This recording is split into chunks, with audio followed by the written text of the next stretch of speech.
Sí. ¿La pasas ahí? Sí. ¿Me lo puedes pasar? Sí.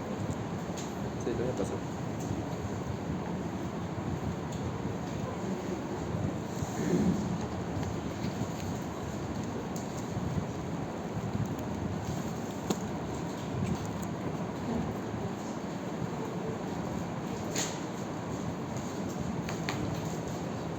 Bueno, muy bien, vamos a continuar con el segundo fármaco, que es la carbamazepina. En realidad la carbamazepina es un compuesto tricíclico que no fue creado para tratar la epilepsia, sino más bien la depresión. Todos los compuestos tricíclicos, fíjense, aquí está la estructura química, tiene 3 anillos, 1, 2, 3, entonces son compuestos tricíclicos. Realmente estos compuestos tricíclicos, digamos, se utilizan en la depresión, incluso se llaman antidepresivos tricíclicos. Entonces esa depresión bipolar era, digamos, el motivo de la creación de la carbamazepina, pero en realidad nunca sirvió para la depresión, sino que se utilizó, digamos, ampliamente en la neuralgia del trigémino, que es en sí la neuralgia del trigémino, es una desmielinización del nervio trigémino que genera dolores. Recuerden que el trigémino tiene 3 ramas, una rama oftálmica, una maxilar superior y una maxilar inferior.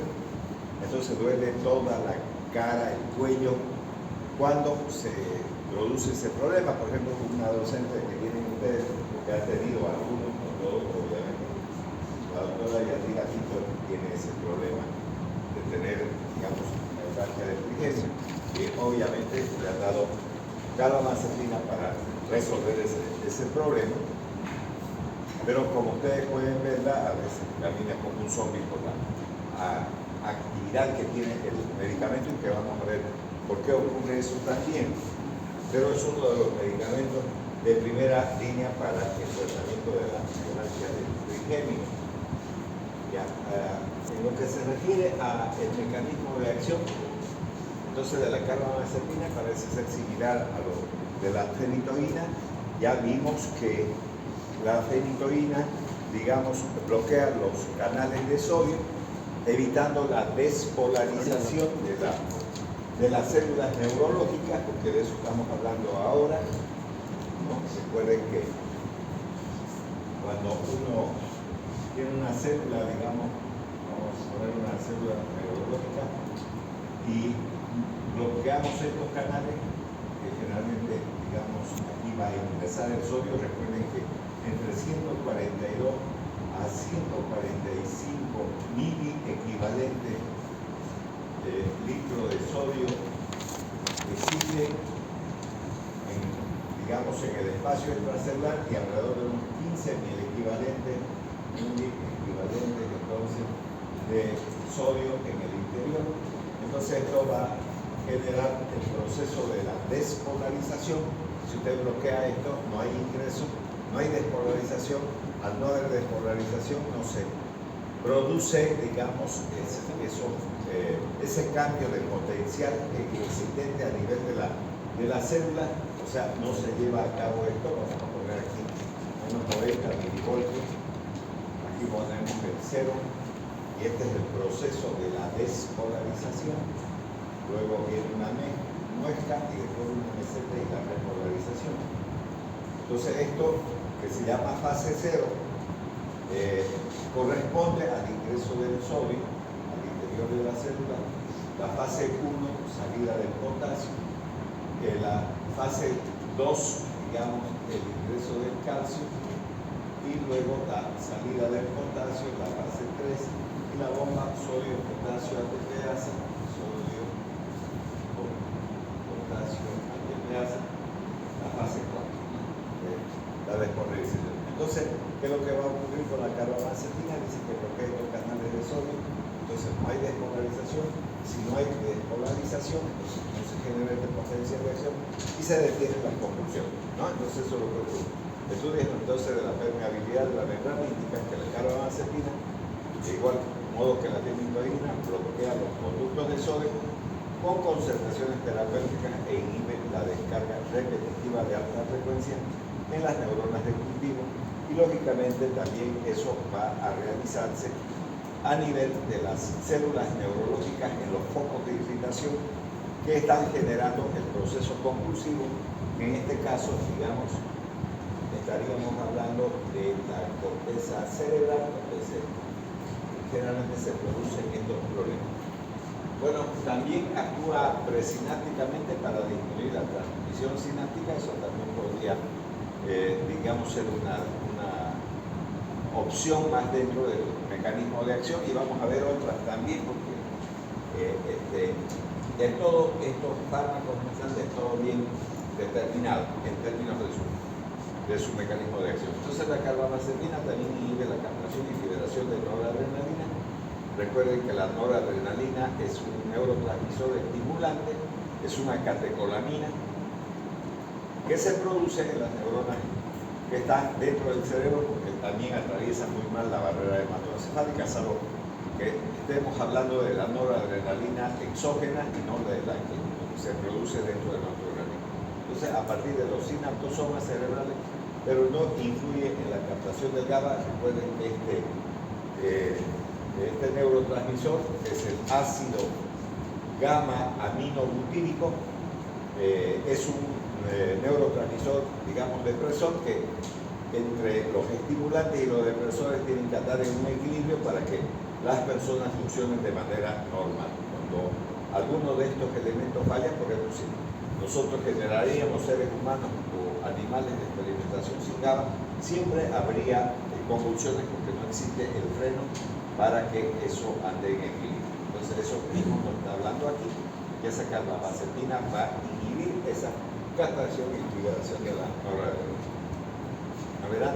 Pero no va a influir sobre el GABA, que es un depresor del sistema. Ya hemos hablado sobre todo el benzodiazepina y también en los barbitúricos, donde dijimos que esos fármacos van a permitir el ingreso del cloro, y el cloro es el que en líneas generales provoca la depresión del sistema nervioso. Bueno, ¿para qué vamos a usar la carbamazepina? Eso es el uso clínico. La carbamazepina se considera, digamos, un fármaco de elección para las convulsiones parciales, y muchos médicos también la usan en primera instancia para las convulsiones clónicas generalizadas, que es la epilepsia común, ¿no? Donde hay convulsiones de la mezcla entre tonicidad y clonicidad dentro de esas convulsiones. Bueno, el fármaco es también eficaz para el tratamiento de la neuralgia trigémino, del cual estaba haciendo referencia hace unos minutos, y eso se debe porque ese nervio está degenerándose, está perdiendo su vaina de mielina. Entonces voy a explicar también eso. Ocurre que los nervios se pueden comparar con los cables de electricidad, llevan la información al cerebro, tienen voltaje igual que estos cables, y ustedes han visto que los cables tienen una envoltura plástica para que la corriente no se disemine, porque si el cable está pelado, entonces, aunque esté la pared, digamos, pegada al cable, si está húmeda y uno toca, va a pasar corriente, porque no hay la envoltura plástica, el cable está completamente pelado.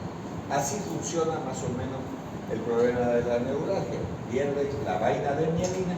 Al perder la vaina de mielina, entonces la corriente se disemina y genera tremendos dolores a la gente que posee ese problema. Y entonces hay que, de alguna manera, digamos, calmar el dolor, y se usa este tipo de medicamentos para que se resuelva el problema. Pero no se resuelve la degeneración de la vaina de mielina, eso sigue progresando, y en algunos casos es tan fuerte el dolor que se suele bloquear de manera definitiva la conducción eléctrica de ese nervio, con las consecuencias que puede acarrear, como podría ser, qué sé yo, la parálisis facial producida por la destrucción quirúrgica del nervio, digamos, si hay mucho dolor. Entonces va a tener la cara caída si es de un solo lado esa neuralgia, porque también hay bilaterales. Ya, en lo que se refiere a la farmacocinética, entonces vamos a hablar obviamente de la absorción, distribución y metabolización.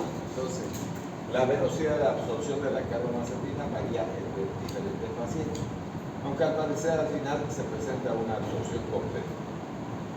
Las concentraciones máximas suelen lograrse entre 6 a 8 horas después de la administración. Entonces, es un tanto lento el proceso de absorción del medicamento, que fíjense, para alcanzar concentraciones máximas se necesitan obligatoriamente de 6 horas hasta 8 horas para alcanzar los niveles importantes. Lo que también habrá que tener en cuenta es que la carbamazepina puede ser un inductor enzimático, sobre todo para que se metabolice ella misma.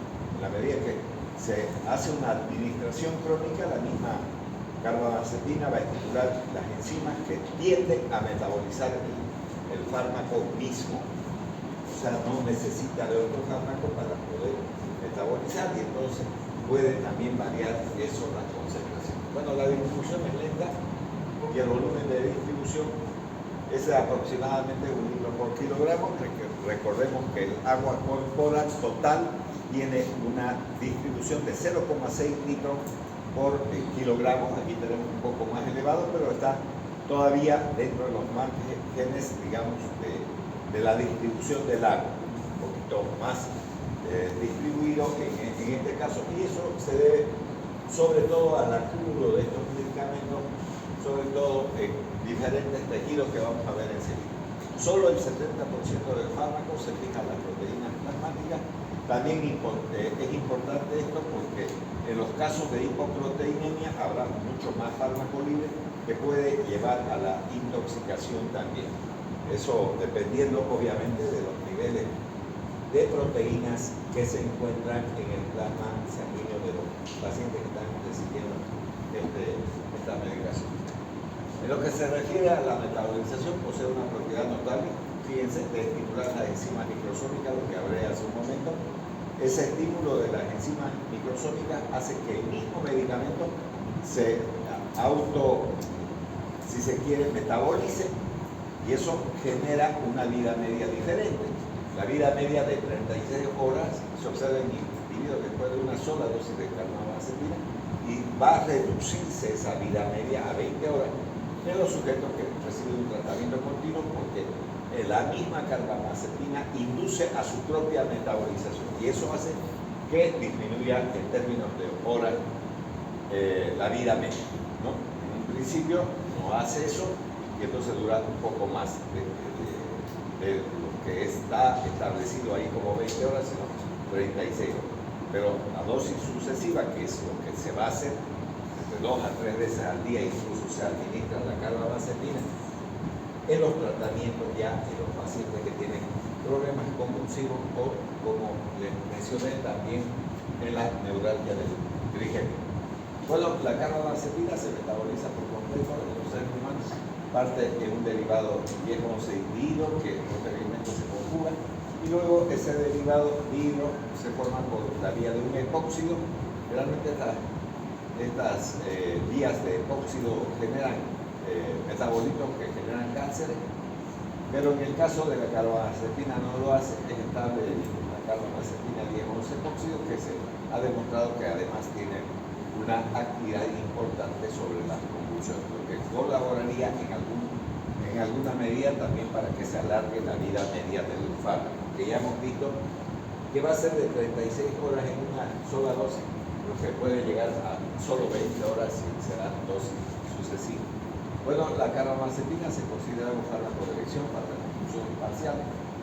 Es eficaz en niños que tienen una dosis de 15 a 25 miligramos por kilogramo día, es la adecuada. En los adultos las dosis son de 1 a 2 gramos, son bastante tolerables. Esa administración va a generar una concentración terapéutica que suele ser de 4 a 8 microgramos por ml. Cuando se toma una muestra de sangre, se lleva al laboratorio para saber los niveles sanguíneos. Porque una cosa es lo que diga el envase del medicamento, ya sea en la cajita, en el prospecto o en su etiqueta misma del medicamento, que diga tiene tantos miligramos o tantos gramos. Eso no importa. Lo Lo que importa es que en realidad si esa cantidad que está tomando es lo suficientemente para alcanzar estas concentraciones en el plasma sanguíneo, que son las terapéuticas. Ya les he dicho, no se confíen mucho en lo que diga el letrerito, porque el letrerito dice cualquier cosa y puede, aún de laboratorios que parecen tener una garantía en términos del tratamiento, no lo es.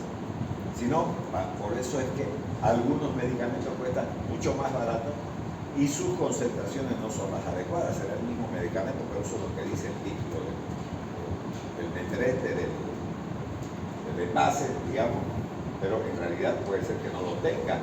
Y entonces lo que se debe de hacer para hacer un adecuado tratamiento es valorar las concentraciones plasmáticas de ese individuo y tienen que encontrarse entre 4 a 8 microgramos por ml de plasma sanguíneo. Entonces eso es importante, sobre todo aquellos, digamos, médicos que vayan a ser neurólogos y todo ese tipo de cosas. Bueno, la toxicidad, los efectos adversos más frecuentes relacionados con la dosis de la carbamazepina es la visión doble y la dificultad para caminar. La carbamazepina se expende en el comercio en comprimidos de 200 miligramos y envases que tienen entre 20 a 100 comprimidos. Las recomendaciones de tratamiento de la posología en adultos se recomienda a razón de 15 miligramos por kilogramo día, fraccionados en 2 a 3 ingestas. Esto no deja de ser un problema también para la gente, porque 2 ingestas es cada 12 horas. Ahí no habría mucho problema porque puede ser que toma, digamos, antes de acostarse, en la mañana cuando esté desayunando, entonces es fácil de acordarse y además está en casa. Si son 3 ingestas ya empieza el problema, porque si están trabajando, tuviese que tomar durante el trabajo y la gente siempre va a preguntar qué estará tomando, digamos.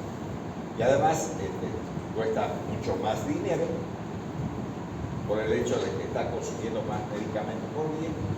Y por el otro lado, como les digo, a veces la gente se olvida de llevar su tableta al trabajo o a la actividad que realice, y entonces es mucho más problemático. En los niños, las recomendaciones, digamos, de tratamiento son de 20 miligramos por kilogramo día, y hay que fraccionarlos igual entre 2 a 3 ingestas, como lo que ocurre con la dosificación de la luz. Bueno, ahora vamos a ver otro fármaco que es la etosuximida. Esta etosuximida ya no sirve para las convulsiones tónico-clónicas generalizadas, tampoco sirve para la neuralgia del trigémino. Cuando hemos visto la clasificación de convulsiones, hemos visto las parciales y las generalizadas. Y entonces dentro de esa clasificación están las convulsiones llamadas del pequeño mal o convulsiones de ausencia. Ya les explicaba la anterior clase que hay gente que puede estar escribiendo, se detiene y entonces es un proceso convulsivo. Vuelvo a repetir, he hecho también la diferencia entre que se le cruce un pensamiento, digamos, y se detenga, también puede ocurrir eso, sin embargo eso no es epilepsia. Y otras crisis de ausencia, a veces un niño está parado ahí y de pronto se cae, nadie lo ha empujado, nadie lo ha tocado, se cayó y el chico ni siquiera se ha dado cuenta, digamos, de esa caída. Entonces esas se denominan crisis de ausencia, también se denominan pequeño no. La etosuximida viene a ser una droga de primera línea en ese entendido, pero su mecanismo de acción, que es complejo, tampoco está del todo dilucidado y mucho tiene que ver con una explicación que vamos a hacer sobre el ácido gamma-aminobutírico, sobre todo por una enzima llamada GABA-transferasa, que vamos a ver un poco más adelante también en la descripción de la etosuximida. Entonces, esta etosuximida posee una eficacia considerable contra las convulsiones que se presentan por metilendrotrazol. Ahora, la pregunta del millón, ¿qué diablos es el metilendrotrazol? Bueno, es un fármaco analéptico. ¿Y eso qué significa? Que es un medicamento que estimula el centro respiratorio, sobre todo es, digamos, interesante su uso en las personas que hacen viajes a las alturas. Estoy refiriendo a Potosí, Oruro, La Paz, etcétera, etcétera. Obviamente de La Paz estoy hablando de la capital, igual de Potosí, porque también tiene el Valle, eso que quede claro. El único departamento que mencioné que no tiene eso es Oruro. Entonces, estoy hablando de las alturas, más propiamente. Entonces ese metilentretrazol viene con el nombre de corazón, que no tiene nada que ver con la acción del corazón, pero le han puesto ese nombre, de laboratorio NORD. NORD se escribe así. Este es el laboratorio NORD que produce el metilentretrazol con el nombre de corazón. Y vuelvo a repetir, no sirve para el corazón nada. ¿Qué le pusieron eso? Pero es una analética. Ya. Entonces, este medicamento, si es un estimulante del sistema nervioso, en aquellas personas sensibles que, aunque no hayan tenido convulsiones, pero que son muy sensibles, puede generar convulsiones, igual que los animales producen convulsiones. Entonces, puede darle toxicimida y la detiene. Y entró en el mercado como un fármaco para el pequeño humano, que son las denominadas crisis de ausencia, vuelvo a repetir, que son del pequeño humano. No son las convulsiones tónico-clónicas clásicas que nosotros vemos en la epilepsia común. Entre otras cosas, digamos, es la que con mayor frecuencia dentro de las epilepsias aparece. Bueno, su popularidad continúa en la base de su seguridad y eficacia como un fármaco muy seguro, ¿no? Su función como fármaco antiausencias, ahí vuelve a repetir, es de primera elección y aún no disminuye debido en parte a que no produce hepatotoxicidad ni idiosincrasia como lo hace, por ejemplo, el ácido valproico, que en realidad se descubrió al azar también. El producto era un aditivo para otros medicamentos y se observó que tenía propiedades anticonvulsivantes, sobre todo en las crisis de ausencia. Pero el ácido valproico, en relación a la etosuximida, sí produce, digamos, hepatotoxicidad, por un lado, aunque sirve de manera clara para la crisis de ausencia y también provoca idiosincrasia. Entonces, esa es la diferencia entre el ácido valproico y la etosuximida. Entonces, mucho más garantizado el uso de la etosuximida, porque ningún médico va a querer que tenga problemas hepáticos y tampoco de tipo idiosincrásico, entonces utilizará mejor la etosuximida. Pero si considera necesario, puede usar también el ácido valproico. Bueno, ahora vamos a ver el mecanismo de acción, que es complicado, porque en realidad no se sabe bien cómo funciona la cuestión. Entonces vamos a tener varias posibilidades. El mecanismo de acción de la suximida, o sea, de la etosuximida, probablemente va a implicar los conductos de calcio. Pero cuando hablamos de conductos del calcio, estamos hablando, hay varios tipos de conductos de calcio, que quede claro. Hay los P, los Q, los R, los T, etcétera, etcétera. En este caso, tienen una mayor actividad sobre los canales de calcio tipo T. Entonces, la etosuximida también inhibe fíjense, la bomba sodio-potasio ATPase. Esta es bomba sodio-potasio ATPase. Y deprime la tasa metabólica cerebral, que inhibe la GABA aminotransferasa, que había hecho referencia hace unos instantes, que era la enzima que va a transformar el ácido gamma aminobutírico en ácido succínico. Y al transformar el GABA en ácido succínico se inactiva. Y lo que va a hacer es bloquear esa enzima que transforma el GABA en ácido succínico. Al no permitir esa transformación, se acumula el GABA, y como el GABA genera apertura de los canales de cloro, entonces deprime las neuronas de irritación que se producen en los casos, digamos, de epilepsia, de lo que estamos hablando en este momento también. Entonces solo vamos a ver en una diapositiva con dibujos para que nosotros podamos entenderlo un poco mejor.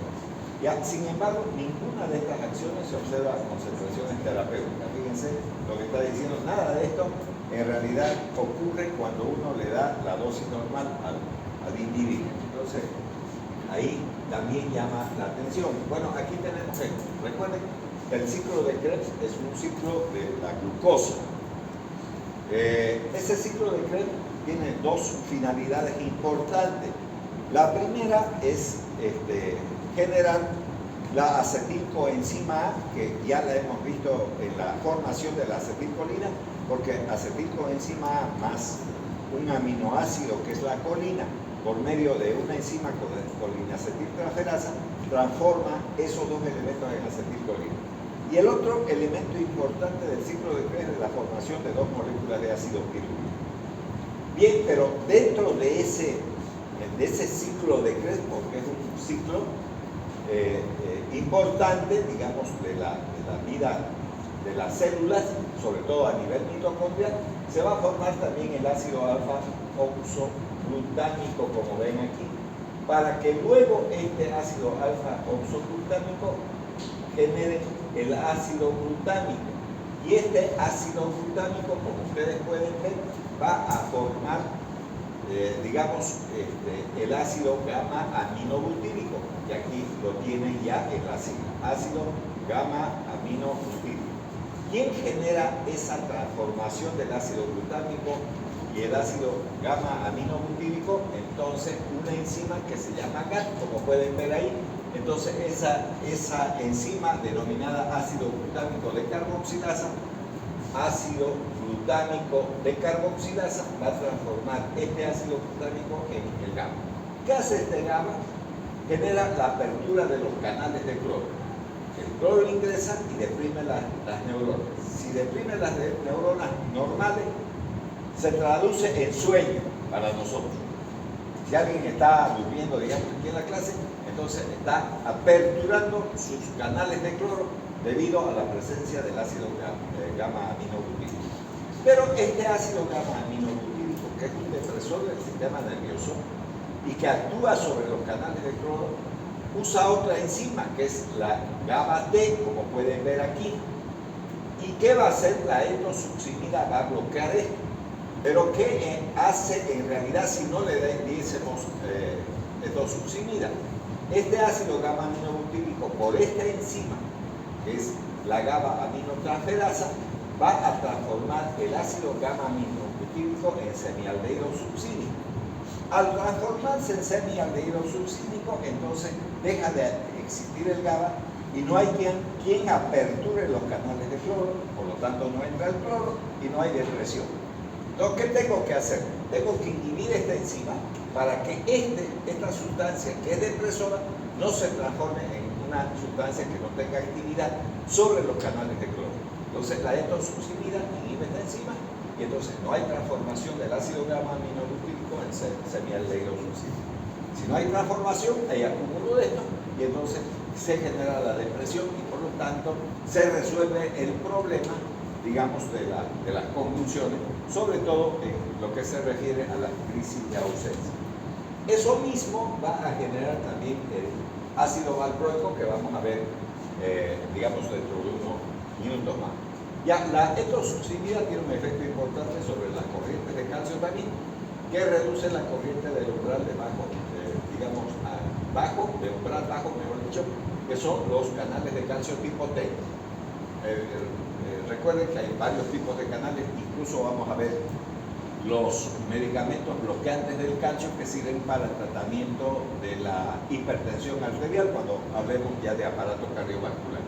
Bueno, este efecto se observa con concentraciones terapéuticas relevantes en las neuronas talámicas. Recuerden que el tálamo es una parte del sistema nervioso muy importante, sobre todo relacionada con el dolor.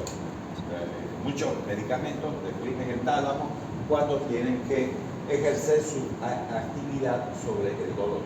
Bueno, pero no es la única función, pero estoy hablando de una de las principales funciones del tálamo. Bueno, se cree que esas corrientes tipo T, o sea, las corrientes de calcio tipo T, proporcionan una corriente de marcapaso en las neuronas talámicas que se encargan de la generación de descargas de ritmo cortical de un ataque de ausencia. Por lo tanto, la inhibición de esa corriente puede explicar la acción terapéutica específica del fármaco. Estamos hablando que sería la etosuccinida, pero como pueden ver también tiene una interesante acción sobre el ácido gamma aminobutírico, como han podido ver. En realidad no sobre el ácido gamma aminobutírico, sino por una enzima que genera que se acumule el ácido gamma aminobutírico. Ahora, los usos clínicos de la etosuccinida es particularmente eficaz contra las convulsiones de ausencia, no contra las convulsiones tónico-clónicas generalizadas, Aun cuando la etosubsidida se comercializó antes de los requerimientos oficiales para evaluar la eficacia, es decir, antes que la etosubsidida sea sometida a pruebas en animales, se metió al comercio para el tratamiento de la epilepsia. O sea que no hubo esos requerimientos oficiales, dice, para evaluar su eficacia. ¿Cómo se evalúa la eficacia de un fármaco? Experimentando en animales. Sin embargo, aquí no lo hicieron y lo introdujeron al ser humano de una vez. Estas técnicas se aplicaron también a otros fármacos como el clonazepam y el ácido valproico, hicieron exactamente lo mismo, pero usaron las experiencias que se tuvo con la etosubsidida para valorar el funcionamiento de estos otros dos medicamentos. Esto se efectuó mediante la comparación simplemente con la etosubsidida más el ácido valproico y la etosubsidida con el clonazepam, que ya saben ustedes que ese clonazepam es una benzodiazepina que ya hemos mencionado cuando hablamos de este grupo de fármacos de origen sintético que son las benzodiazepinas. Ya, por otra parte, ya tenemos la farmacocinética, entonces vamos a ver la absorción. La absorción de la etosubsidida es completa después de la administración de las presentaciones de dosificación oral, ¿no? O sea, cuando se administra por vía oral, que además es conveniente que tenga una administración oral porque lógicamente los pinchazos no serían tan, digamos, tan fáciles de administrar en las personas, sobre todo en los niños que tengan epilepsia. Bueno, seguimos. Las concentraciones máximas se obtienen entre 3 a 7 horas, ¿verdad? Después de la administración de una cápsula, o sea, estamos hablando generalmente del adulto en este caso, estamos hablando de cápsula, y no se fijan las proteínas y por lo tanto las concentraciones en el líquido cefalorraquídeo son iguales a las que se pueden encontrar en el campo. Entonces es fácil medir la concentración a nivel del sistema nervioso central, siempre y cuando uno tome una buena muestra del plasma y lo lleve al laboratorio para saber las concentraciones de la etosubsimida. Bueno, la etosubsimida entonces se metaboliza por completo, principalmente por un proceso de hidroxilación, introducción de una molécula de agua que provoca una hidrólisis y por lo tanto de esa manera se metaboliza el fármaco. Ya, también se ha identificado 4 metabolitos importantes hidroxilados que sufren conjugación y excreción posterior. ¿Alguien tiene su hermosa radio por ahí? Y no hay datos de que tales metabolitos sean farmacológicamente también activos. O sea, no ocurre como en otros fármacos donde algunos metabolitos tienen acción farmacológica, en este caso sus metabolitos no tienen la etosubsimida. Bien, entonces eso.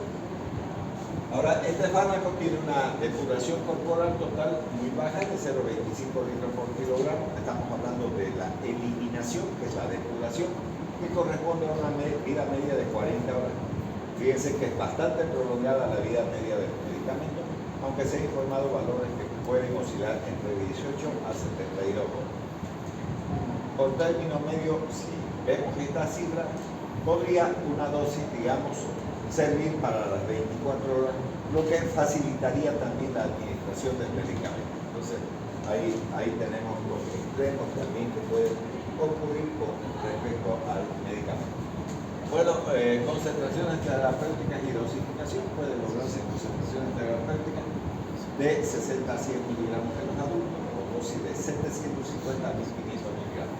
Pueden fijarse que son dosis bastante elevadas, ¿no? De administración del medicamento, o sea, esto todo el día, aunque pueden ser necesarias dosis más bajas o dosis más altas. El fármaco podría administrarse con una sola dosis por día, si no fuera por los efectos adversos que presenta, sobre todo los de tipo gastrointestinal, lo que obliga al médico a fraccionar la dosificación. Podría darse una sola vez por la vida media que tiene, ya hemos visto que era de 18 a 72 horas, entonces con una sola dosis podría servir. Pero si le dan una sola dosis, en una sola dosis lo que le va a venir es náuseas, vómitos, y preferible no tener ese tipo de problemas y entonces es mejor fraccionar. Y también una cosa que habría que recomendar es que lo tomen con agua fría. A ver, también voy a argumentar esto. La gente suele decir que las bebidas alcohólicas son ricas y no lo son.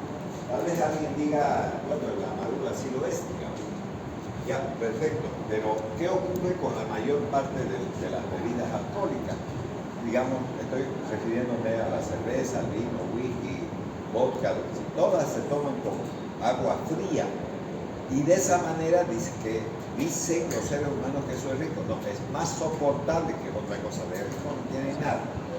Pero sí el estado de embriaguez es lo que le gusta al ser humano. Y si fuera puchi igual lo tomarían, ¿no? Entonces eso haría. Entonces lo mismo se puede utilizar con los fármacos cuando tienen mal sabor o generan, digamos, ese tipo de cosas. Se puede dar con agua fría o si permite el fármaco porque es una suspensión, una solución o un jarabe o lo que sea, enfriarlo. Cuando lo enfrían, entonces se soporta mejor el medicamento y se evita la náusea y vómito. Eso se hace también con el metronidazol, que sirve para el tratamiento de la ameniasis en los niños, mejor ponerlo en la heladera, de frío, no hielo, frío, se puede poner en la puerta de la heladera, eso es fría y entonces mejor lo van a recibir también si está frío, igualito que ocurre con los tragos. Eso es bueno también tener presente como un elemento importante para la administración de los medicamentos. Bueno, en lo que se refiere a la toxicidad, el efecto colateral más frecuente es el relacionado con la dosis. Por lo tanto, vuelvo a repetir, esos efectos tóxicos se pueden obviar si se fracciona el medicamento. Sobre todo, genera malestar gástrico, incluyendo dolor, náuseas, vómitos, que puede evitarse con dosis bajas al principio del tratamiento y mejor si lo enfrían, vuelvo a repetir. Si no se trata de tabletas o cápsulas, entonces pues en líquido lo mejor sería enfriar, o por lo menos tomar una cápsula con un vaso con agua fría. Bueno, no tan helada, pero bueno, es importante lo frío. Ya otros efectos relacionados entonces con la dosis incluyen el letargo transitorio, la fatiga con mucho menor frecuencia, los dolores de cabeza, pueden generar también mareo, hipo y además euforia. Normalmente no debería de ocurrir esto, porque como son depresores al final de cuentas del sistema nervioso, no debería de haber euforia, pero al igual que en el caso de la morfina, ¿no? Pueden también generar euforia. Bueno, seguimos con la toxicidad. Algunos pacientes han desarrollado eosinofilia. Generalmente la eosinofilia en la mayor parte de la gente aparece cuando hay presencia de parásitos. La eosinofilia es un indicador de la presencia de parásitos, y el otro elemento importante son las alergias, pero en este caso también puede aparecer eosinofilia. El otro gran problema es la trombocitopenia. Recuerden que los trombocitos oscilan entre 150.000 a 300.000 plaquetas por milímetro cúbico, y entonces cuando estamos hablando de trombocitopenia estamos hablando de una cantidad de plaquetas bastante baja que puede oscilar entre 50.000, 80.000 plaquetas, eso ya está mal. Recuerden que lo normal es de 150.000 a 300.000 plaquetas, incluso algunos laboratorios hablan hasta de 400.000 plaquetas por milímetro cúbico. Siempre hay que decir el apellido más, porque no es por litro ni nada, es por milímetro cúbico. Después puede generar también leucopenia, pancitopenia. No está claro si es la etosuximida la que produce estos problemas o los aditamentos que le ponen al medicamento para que pueda tener una mejor estabilidad y pueda conservarse mejor también en los recipientes renales. Bueno, también se ha desarrollado lupus eritematoso sistémico. Este lupus eritematoso es producido por medicamentos, en este caso la etosuximida se denomina lupus eritematoso laico. Eso así lo van a encontrar en los libros, laico, que es producido por medicamentos. Hay muchos, por ejemplo la hidralacina puede ser otro ejemplo, que es un fármaco antihipertensivo que se le da a las mujeres embarazadas, digamos como medicamento antihipertensivo, también puede generar lupus eritematoso, bueno, y muchos otros fármacos que vamos a seguir viendo y que es bueno no olvidar ese hecho. Bueno, las presentaciones entonces de la etosuximida viene con el nombre comercial de Sarotin, así nació en el comercio, así se puede conseguir también, no solamente con el nombre genérico, sino con el nombre original del fármaco. Bueno, a ver.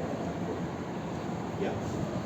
Se vende en el comercio este producto en cápsulas de 250 miligramos y en jarabe de 250 miligramos por cada 5 ml. 5 ml significa una cucharilla rasa del medicamento.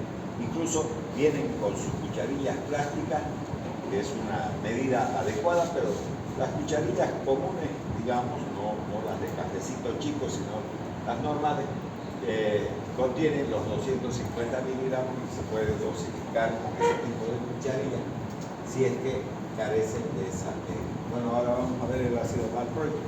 Es el otro medicamento alternativo para el tratamiento de las crisis de ausencia. En realidad, ácido valproico y el valproato sódico son la misma cosa, nada más que en el proceso de metabolización se transforma en valproato sódico y es usado también como ácido libre o como ácido valproico.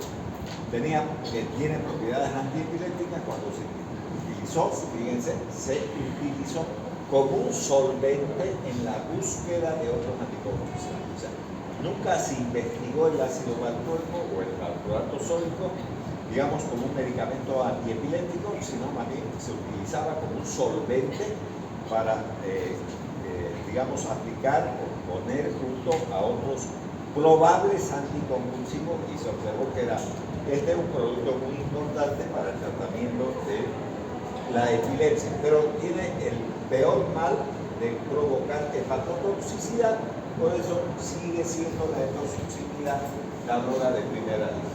Se comercializó en Francia en 1969, pero su uso no se autorizó en los Estados Unidos hasta 1978. Entonces ahí tenemos que no es una droga tan antigua esta con respecto a las que ya hemos visto.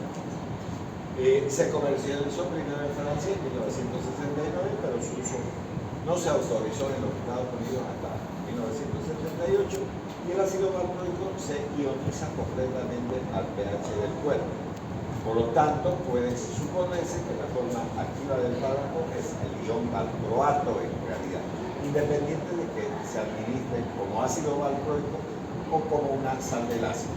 Recuerden que la forma de presentación en realidad es como ácido valproico, pero vuelvo a repetir, ese ácido valproico va a en realidad tener como acción bajo esta estructura que es el ion valproato y que es el medicamento en realidad que tiene acción farmacológica. Bueno, en lo que se refiere a la estructura química, que es el ácido valproico, pertenece entonces a una serie de ácidos grasos, miren ustedes, carboxílicos, que tienen afinidad epiléptica. Esta afinidad parece ser mayor en los compuestos que cuentan con cadenas de 5 a 8 átomos de carbono, como pueden ver en la estructura química del ácido valproico que tenemos ahí en la diapositiva. Bien. Entonces continuamos, mecanismo de acción, ahora vamos a hablar. Este es otro producto que va a tener, al igual que la etosuximida, una acción también sobre el GABA. Aquí no dice todavía eso, pero vamos a ver que sí eso ocurre, pero tiene, a diferencia de la etosuximida, no solamente una acción inhibidora de la enzima gamma-aminotransferasa, sino también de ser un estimulante para la formación del ácido gamma-aminobutírico. Entonces, el valproato es activo contra las convulsiones por electroshock máximo, que es lo que se usaba en psiquiatría, digamos, en muchos pacientes del tipo psiquiátrico, y que también se utilizó para el tratamiento de las convulsiones con pendiletrazol. Ya les expliqué que es un analético estimulante del centro respiratorio.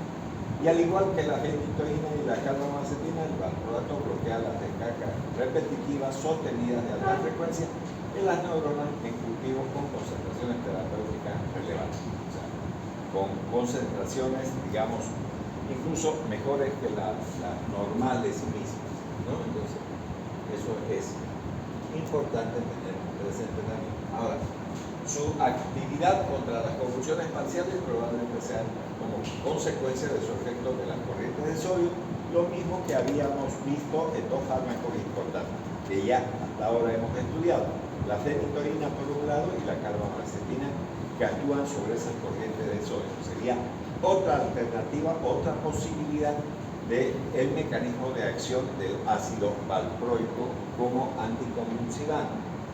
Aunque no es un medicamento, digamos, muy utilizado en las convulsiones generalizadas, que es donde más se necesitaría bloquear esa corriente de sodio. Bueno, su acción contra las convulsiones parciales probablemente sea en consecuencia de su efecto sobre la corriente de sodio. Ahora, diversos estudios han demostrado que concentraciones elevadas, no está hablando de las normales, también actúa sobre el GABA, lo que les acababa de decir, pero en dos lugares diferentes. Uno que es similar al de la succinida, pero hay otro donde estimula la producción de GABA y por el otro lado frena la transformación del GABA a, digamos, ácido succínico y obviamente la desaparición de la acción farmacológica, ¿no? Cuando se transforma en esa sustancia. Entonces, eso ocurre en el encéfalo después de la administración del valproato, aunque parece incierto el mecanismo de este incremento también de ácido gamma-aminobutírico. Entonces se ha descrito un efecto del valproato que facilita la acción de la decarboxilasa del ácido glutámico, aumentando la producción del ácido de gamma-aminobutírico y también, ¿no?, de la inhibición de la gamma-aminotransferasa que tenemos aquí, ¿no? En concentraciones muy altas, el valproato también va a inhibir esa misma enzima que habíamos visto que la inhibía la etosuccinida en la diapositiva que ya mostré y que comenzamos con el ciclo de Krebs, recuerden ustedes, y de nuevo lo tenemos aquí, vean. Está el ciclo de Krebs, el ácido alfa oxoglutámico, el ácido glutámico, y entonces fíjense, este valproato estimula esta enzima que ya habíamos visto que genera la transformación del ácido glutámico en ácido gamma-aminobutírico. Y esta enzima, como ven aquí, dice ácido glutámico de carboxilasa. Ácido glutámico de carboxilasa, ¿qué hace el valproato? Facilita la actividad de esta enzima para que se forme a partir del ácido glutámico en ácido gamma-aminobutírico. Si de esa manera se aumenta la concentración de este elemento importante, entonces generamos un neurotransmisor que va a aperturar los canales de cloro y va a deprimir entonces a las neuronas que están generando las convulsiones. Por el otro lado, el mismo valproato hace lo mismo que hace la etosuccinida. Va a inhibir esta enzima que se llama gamma-aminotransferasa, la inhibe y por lo tanto este ácido gamma-aminobutírico no se transforma en ácido semialdehído succínico y por lo tanto, si no hay transformación, hay acúmulo de esto, uno por facilitar la formación y otro por inhibir. Entonces esto se acumula en gran proporción y de esa manera entonces podría actuar sobre los receptores de los canales de cloro, permitiendo el ingreso del cloro y deprimiendo las neuronas y por lo tanto, como consecuencia de ello, deteniendo las convulsiones. Pero recuerden que este medicamento, para hacer todo eso que acabamos de mencionar, necesita de concentraciones más elevadas que las normales. Entonces, no se puede considerar, digamos, un mecanismo de acción con dosis terapéutica adecuada.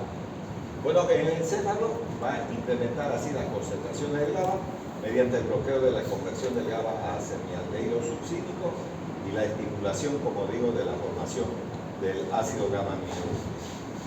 El valproato entonces reduce las concentraciones de aspartato en el encéfalo de los roedores, pero se desconoce la importancia de este en los seres humanos.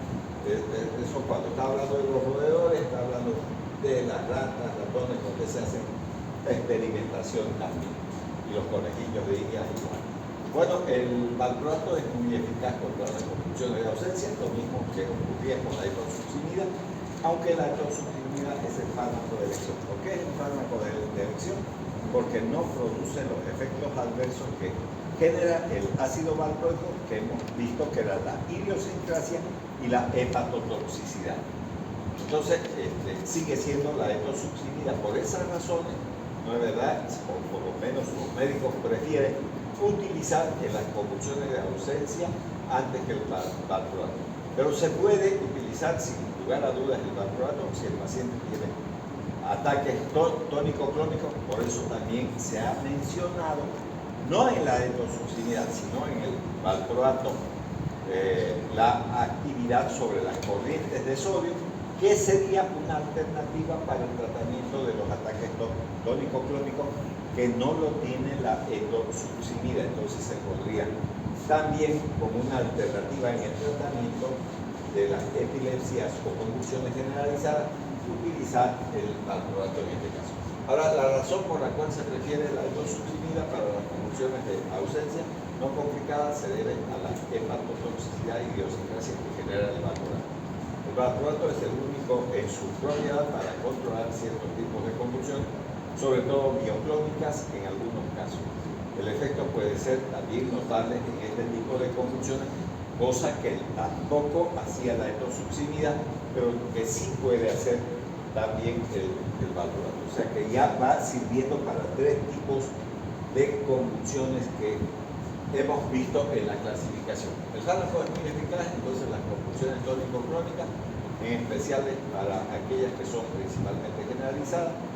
Algunos pacientes con ataques atónicos también pueden responder, digamos, y ciertos datos sugieren que el fármaco es eficaz en las convulsiones parciales que hemos visto ya en la clasificación, la anterior clase. Bien, eso también es importante tener presente. Ahora vamos a ver la farmacocinética del valproato. Bueno, en lo que se refiere a la absorción, se absorbe bien después de una dosis oral y va a tener una biodisponibilidad bastante importante, del 80%, o sea, una vez que se absorbe a nivel de la segunda porción del intestino delgado, que puede absorberse incluso a nivel del estómago porque es un ácido y un medio ácido, entonces hay mejor absorción. Va a pasar a las venas mesentéricas, luego a la porta, va a entrar al hígado y aún así no se metaboliza en gran proporción, solo un 20%, el 80% pasa a la circulación mayor y por lo tanto las actividades van a realizarse de mejor manera debido a que pueden fácilmente luego atravesar la barrera hematoencefálica. Las concentraciones sanguíneas máximas se observan antes de las 2 horas de haber administrado el fármaco. De 1 hora y media aproximadamente ya tenemos, digamos, niveles importantes para detener la convulsión. ¿Ya? Los alimentos pueden retardar la absorción y es posible que la toxicidad se reduzca si el fármaco se administra después de la comida. Recuerden que dentro de la toxicidad lo peor que puede provocar es la hepatotoxicidad y de eso está hablando. O sea, si usted da comida va a reducirse este problema que sería la hepatotoxicidad. Entonces es una recomendación también que se hace. Bueno, el ácido valproico tiene una constante de disociación de 4.7, por lo tanto se ioniza por completo en el pH plasmático fisiológico que oscila entre 7.35 a 7.4. El fármaco también se fija en un 90% de las proteínas plasmáticas, aunque de algún modo la fracción fijada se reduce con concentraciones sanguíneas mayores de 150 miligramos por ml. Importante también tener presente la unión con las proteínas plasmáticas. Ya en lo que se refiere a la distribución, entonces se limita al líquido extracelular, no penetra al líquido intracelular con un volumen de distribución de 0,15 litros por kilogramo. Recuerden que el volumen de distribución de los líquidos corporales, o sea, del agua corporal, es de 0,6 litros por kilogramo.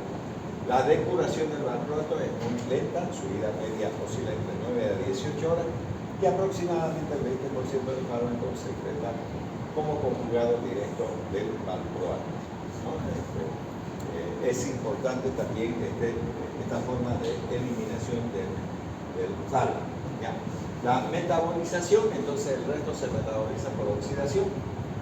Recuerden que estos procesos de oxidación están generalmente ligados al citocromo P450 y también son metabolismos de fase 1, ¿no? Esta oxidación beta y omega en varios compuestos, estos también se conjugan y se juntan posteriormente. Ahora, las concentraciones y dosis. La dosis es de 25 a 30 miligramos por kilo día.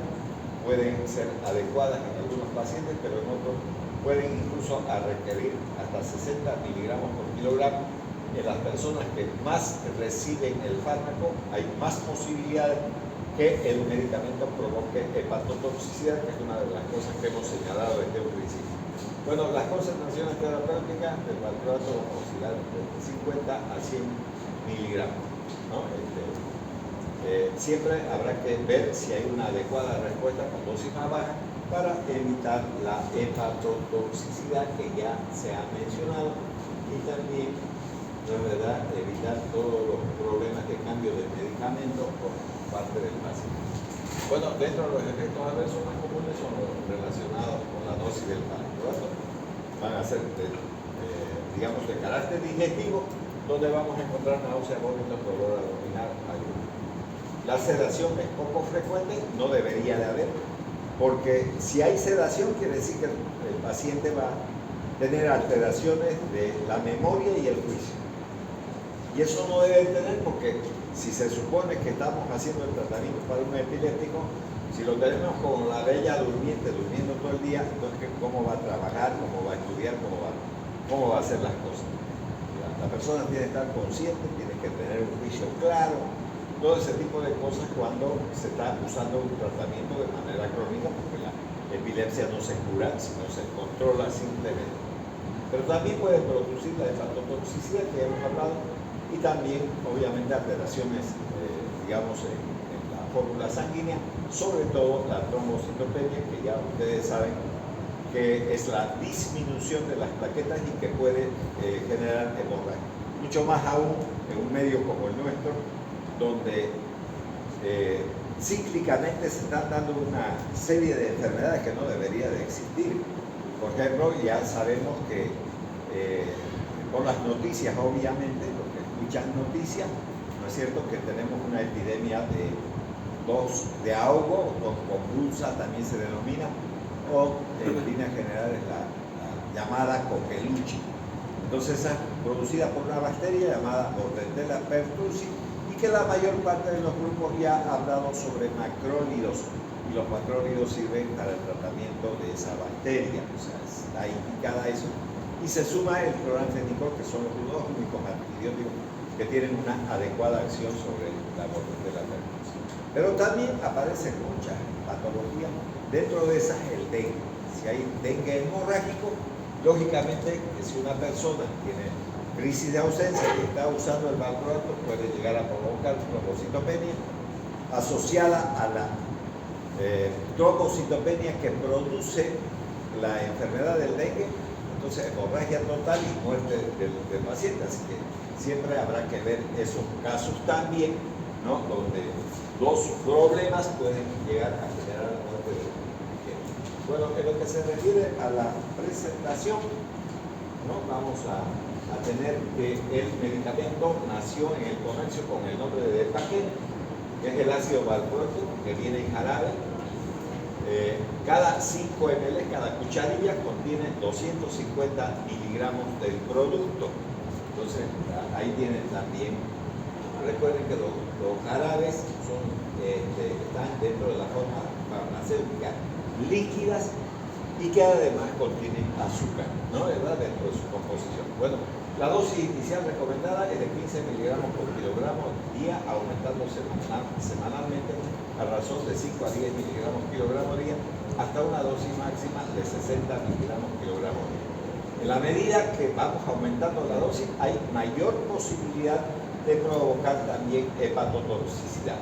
Si hay respuesta con dosis menores, entonces habrá que quedarse, digamos, en esas dosis, no llegar a la dosis tope que va a generar ya los problemas. Y vamos a quedar aquí porque ya son las 7:30. Entonces, también hay gente que tiene que ir a otra clase. Vamos a hablar de los desoxibarbituricos, la primidona, que es un derivado del fenobarbital, y cuando se metaboliza esta primidona también genera fenobarbital. Y el fenobarbital ya hemos visto que era una de las primeras drogas que se descubrió para el tratamiento de la epilepsia. Entonces quedamos ahí.